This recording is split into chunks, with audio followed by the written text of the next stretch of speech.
ओम नमः शिवाय। शिव माया का वर्णन। ब्रह्मा जी बोले, हे नारद जी, श्री पार्वती जी की सदाशिव में भक्ति को देखकर इंद्रादिक देवता विचार करने लगे कि हिमाचल कन्यादान करके दुर्लभ मोक्ष को प्राप्त कर लेगा। हिमाचल तो दिव्य रूप धारण करके शिवलोक गामी हो जाएगा। यह अच्छा नहीं है। इस प्रकार विचार कर वे गुरु बृहस्पति के पास गए। उन्हें जाकर संपूर्ण वृत्तांत सुनाया। तब बृहस्पति ने कहा कि आप शिव की निंदा ना करें, ये मेरे वश का नहीं है। तब देवता ब्रह्मा जी के पास पहुंचे और उनसे कहने लगे कि हे प्रभु, ऐसा करो कि हिमाचल शिव को कन्यादान ना करे। ब्रह्मा ने कहा कि क्या मैं शिव जी की निंदा करके नरकगामी बनूं? तुम स्वयं ही वहां क्यों नहीं जाते जिससे तुम्हारा मनोरथ स्वयं सिद्ध हो जाए। तब सभी देवता स्वयं ही सदाशिव के पास कैलाश पर गए और बोले, हे प्रभु, हम आपकी शरण में आए हैं, और उन्हें प्रार्थना करके अपना कष्ट सुनाया। सदाशिव ने उनकी बात मान ली। फिर स्वटिक माला धारण करके वैष्णव रूपी सन्यासी का रूप धारण करके हिमाचल की सभा में गए। वहां वे शिव की निंदा करने लगे। इससे मैना तथा हिमाचल ने शिव को कन्यादान न करने का निश्चय कर लिया। हिमाचल के पास सप्तऋषियों का गमन। जब ब्राह्मण वेशधारी ने शिव की निंदा की तो मैना घबरा गई और पार्वती जी को शिव जी के लिए न देने का निश्चय किया कि मैं कुरूप शिव जी को अपनी कन्या न दूंगी, न चाहे मैं विष खा लूंगी और इसे समुद्र में धकेल दूंगी, किंतु शिव को नहीं दूंगी। इस प्रकार कहकर मैना रोने लगी। इधर महादेव जी ने कैलाश पर पहुंचकर सप्तऋषियों को बुलाया और सभी वृत्तांत सुनाया और बोला कि मैं पार्वती की तपस्या से प्रसन्न हूँ, उसके साथ विवाह करना चाहता हूँ, लेकिन मैं हिमाचल मेरे साथ विवाह नहीं करना चाहते। अब तुम हिमाचल और मैना को समझाकर आओ, जिससे वह मेरे साथ पार्वती का विवाह कर दे। यह सुनकर मुनि लोग साथ चल दिए। सब हिमाचल के पास पहुँचे। हिमाचल ने तेजस्वी मुनियों का दर्शन कर आनंद से सत्कार किया और उन्हें अपने योग्य सेवा पूछी। वशिष्ठ मुनि का उपदेश।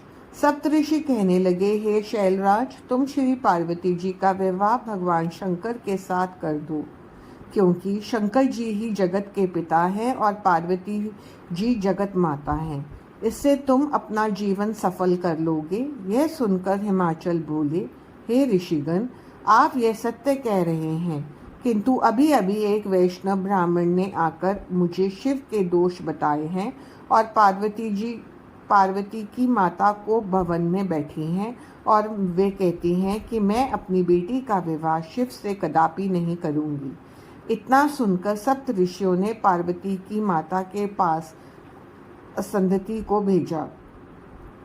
उसने मैना को बहुत समझाया और शिव तथा पार्वती के बारे में यथार्थ ज्ञान कराया। ऋषियों ने भी राजा हिमाचल को बहुत समझाया। उन्होंने कहा, पार्वती को शिव को देकर ससुर बनने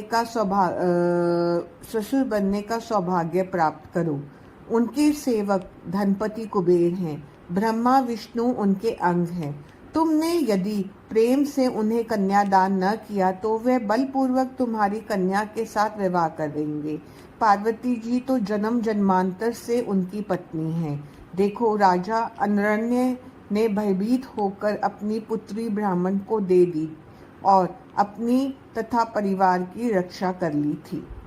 ऋषियों का हिमाचल को समझाना। ब्रह्मा जी बोले, हे नारद, इस प्रकार राजा अनरण्य का नाम सुनकर हिमाचल ने उनकी पूरी कथा सुननी चाहिए। इस पर वशिष्ठ जी कहने लगे, हे पर्वतराज, 14वें मनु इंद्र स्वर्णिम नाम के हुए। उन्हीं के वंश में राजा अरण्य हुए। वे भगवान शंकर के प्रिय भक्त थे। 7 द्वीपों के ये अधिपति थे। इन्होंने अपने कुल के भृगु जी को आचार्य बनाकर 100 यज्ञ किए।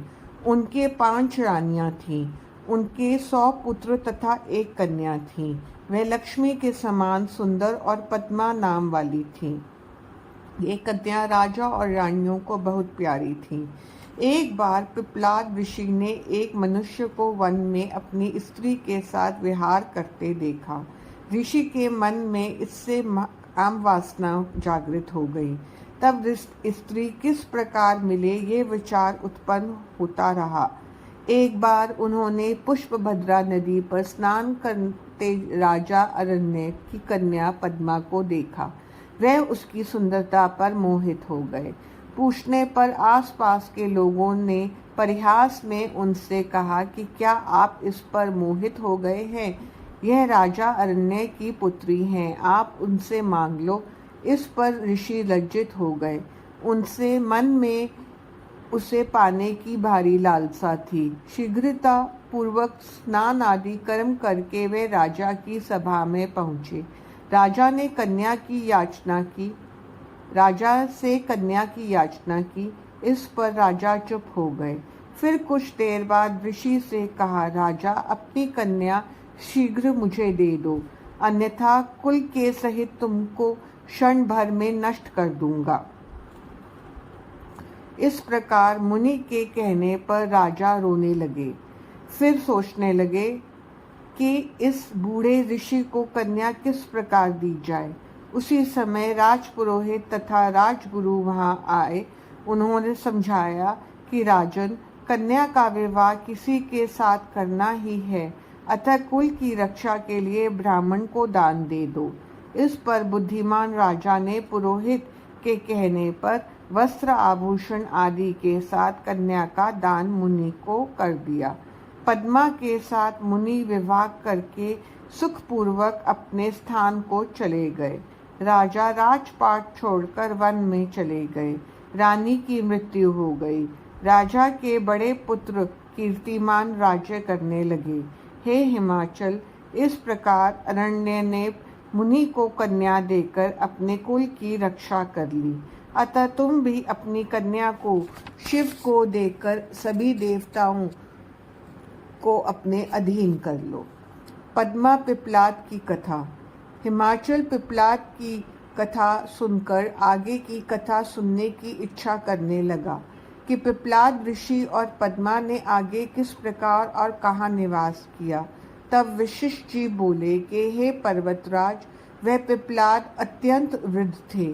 मुंह पर झुर्रियाँ पड़ी थीं, दांत नहीं थे, कमर झुकी हुई थी, कांप कांप कर चलते थे। इस प्रकार बूढ़े मुनि पद्मा को अपने यहाँ लाकर कुटिया पर निवास करने लगे। एक दिन वह पद्मा स्वर्णदा नदी पर स्नान करने को गई। वहाँ धर्मराज राजकुमार का सुंदर रूप धारण करके उनकी परीक्षा लेने के लिए आए और उनसे बोले कि हे सुंदरी, तुम तो राजधानी में महारानी बनने योग्य हो, इसे बूढ़े पिप्पलाद के योग्य नहीं हो। ये बूढ़ा कब तक जिएगा? यह तो मौत के घाट पर बैठा है। इस कारण इस बूढ़े को त्याग कर मेरे साथ चलो, मैं तुम्हें हृदय की रानी बनाऊंगा। और ऐसा कहकर पद्मा को पकड़ने को आगे बढ़ा। तब तो पद्मा क्रोध में भरकर बोली, अरे ओ पापी राजा, दूर हट, तू कामांध है। मैं पतिव्रता हूँ, पति को त्याग कर तेरे साथ कैसे जाऊं? मूर्ख, तू मुझे बुरी दृष्टि से देखेगा तो नष्ट हो जाएगा। तब तो पद्मा के इस शाप को सुनकर धर्मराज अपने असली रूप में सामने आए और बोले, माता, मैं तो तुम्हारी परीक्षा लेने आया था। मैं तो सदा पर स्त्रियों को अपनी माता मानता हूँ। अब आपने मुझे शाप दे डाला है, अब क्या होगा? इस पर पद्मा ने कहा, हे धर्मराज, आपने ऐसा क्यों किया? मेरा शाप झूठा नहीं हो सकता, क्योंकि पतिव्रता स्त्री का शाप कभी झूठा नहीं हो सकता, चाहे आकाश, वायु, तारे आदि नष्ट हो जाएं। अस्तु धर्म, तुम 4 पद वाले होगे। सतयुग में 4, त्रेता में 3 तथा द्वापर में 2 पाद होंगे। सतयुग में तुम्हारा एक भी पाद नहीं होगा। फिर सतयुग आने पर 4 पाद हो जाएंगे। इस पर धर्मराज प्रसन्न हुए और पद्मा से बोले, हे पतिव्रता पद्मा, तुम धन्य हो, तुम अपने पति के चरणों में सदा प्रेम करो। तुम्हारी पति जवानी को प्राप्त होगा, उसकी जवानी स्थिर रहेगी तथा वे मार्कंडेय ऋषि के समान दीर्घायु वाले होंगे। पति से 10 पुत्रों की प्राप्ति होगी। इस प्रकार कहकर धर्म चले गए। अपने घर जाकर पद्मा ने पति को सुंदर तथा जवान पाया और बहुत समय तक सुख भोग कर 10 पुत्र की प्राप्ति की। सप्त ऋषियों का शिव के पास आगमन। इस कथा को सुनकर हिमाचल ने ऋषियों से कहा, हे ऋषिगणों, अब मेरे मन का संशय मिट गया है। मेरे धन संपत्ति, स्त्री, पुत्र, कन्या सब कुछ शिव के लिए अर्पण है। इतना कहकर फिर कहा, मैं वस्त्र अलंकार से युक्त पार्वती का शिव के साथ विवाह करने को तैयार हूँ। मेरा दृढ़ संकल्प है। तब सप्त ऋषि आनंद पूर्वक हिमाचल को और पार्वती को आशीर्वाद देकर असंदिति के साथ भगवान शंकर के पास चले गए।